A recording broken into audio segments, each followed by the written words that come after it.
What's going on, everybody? Sean Pierce Johnson at the 2014 LA Amp Show, and I am with Eric from ZVex Effects. Eric, it is a pleasure to see ZVex Effects here at the LA Amp Show, and it's been a long time, hasn't it? It's been a very long time, but we're glad to be here and going to show you some new stuff. Well, let's see some of this new stuff.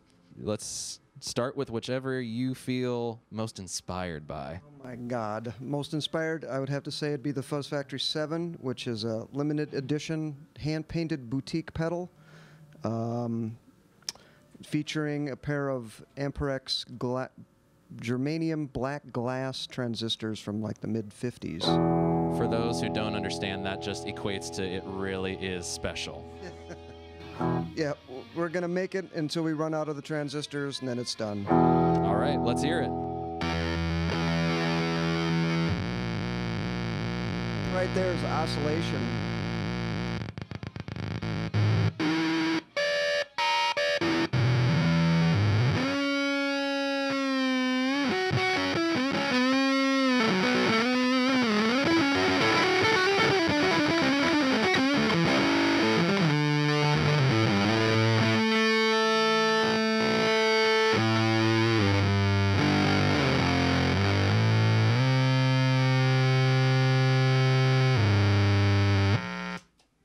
The one thing I gotta say before we move on is I've had a Fuzz Factory for 6 years or so, and the one thing that I love about it is just how, as you turn down the volume knob, the characteristic of the effect just started to mutate.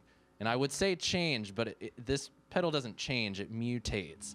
And that was just so amazing, the interactive nature of all the knobs on the pedal and all the knobs on your guitar. You could turn it into just about anything you wanted it to be. I always think of it as like crossing the idea of circuit bending into a fuzz circuit. So you can actually get in there. It's not just like a tone or a gain thing. You can actually kind of tweak the texture of the fuzz. Definitely. Yeah, I definitely agree with that. Everything from you can get your classic fuzz face to something that I equated it to ripping Velcro or duct tape off of a very furry cat. So why don't we move on to something else that you find special? Another new one is the Fuzz Low, which is our entry into the small pedal wars.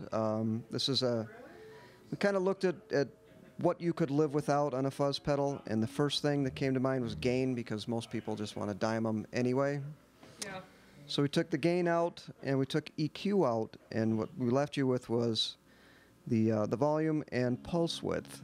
And taking the EQ out kind of has a side benefit. You get a more stronger mid-range presence. And the pulse width can do some sort of gated, smaller sounds, which I'll show you. Let's hear it.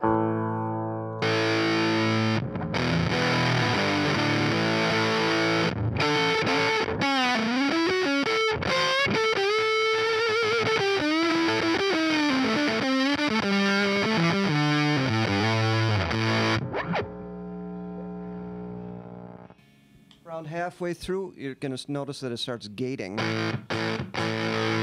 And as I go further, it'll kind of get smaller and more spitty sounding. Which is always cool.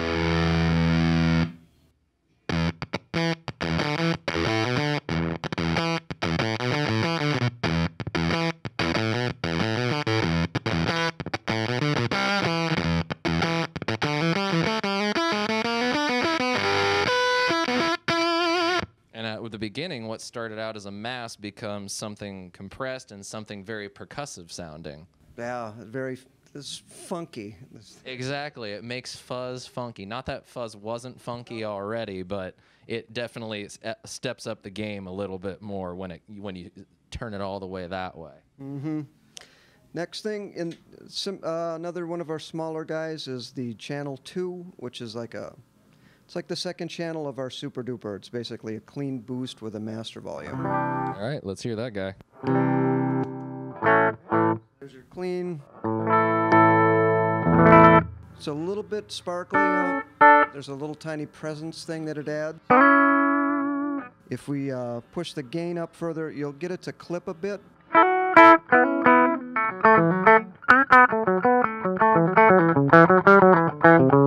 I'll push it a little further.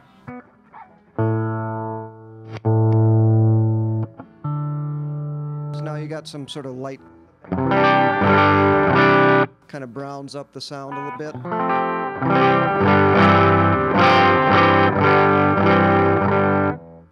Which just, you know, a lot of guys, just a little bit of hair on top of a dirty sound or even on top of a clean sound can make all the difference. So this, you'd probably say that this is probably the most normal of the pedals that you guys offer? I'd call it utilitarian. Okay, utilitarian. That's a better word for it. The Fuzzolo's, I think, map at $129. The Channel 2s go for $99. The Fuzz Factory 7, if I remember right, $449 until we run out of those transistors. Which how long do you estimate that that's going to be? I think we have enough to make about 900 of the pedals, and we're about a third of the way through. Okay. So I better save my $500 starting now and order within the next few months because I like that so much. Can I take it home? No. Anyway, well, Eric, I appreciate you taking the time to show us these cool pedals, but I got to ask you guys, it's been a while since you've been here. What do you think? I've been asking all the builders and asking all the attendees, what is it about the amp show that you guys feel is special? I think it's special because you get to interact with people that are really into it. It's end user kind of a thing. We're not so much about dealers and distributors, but enthusiasts, guys that are into it. They like it. They're passionate about it. They've got questions, and talking to smiling faces like that all day is awesome. I think he's summed it up really well. Eric, thank you so much again. Just want to make a quick mention before we head out that starting on reverb.com, when is that date going to be? The 6th of October, which is going to be Monday, which I hope that this is going to be when the video is going up. And it's going to last throughout the week. On reverb.com, they're doing an auction to benefit the family of Andy Richardson, who was a member of the Z.Vex family. And we want to spread the word on that so that we can get his family the help that they're going to need in this trying time. So thank you so much, Eric, for taking us through that. And if you guys check out that auction, that would be great. Let's support the community. And until next time, guys, Sean Pierce Johnson here, signing out. Cheers.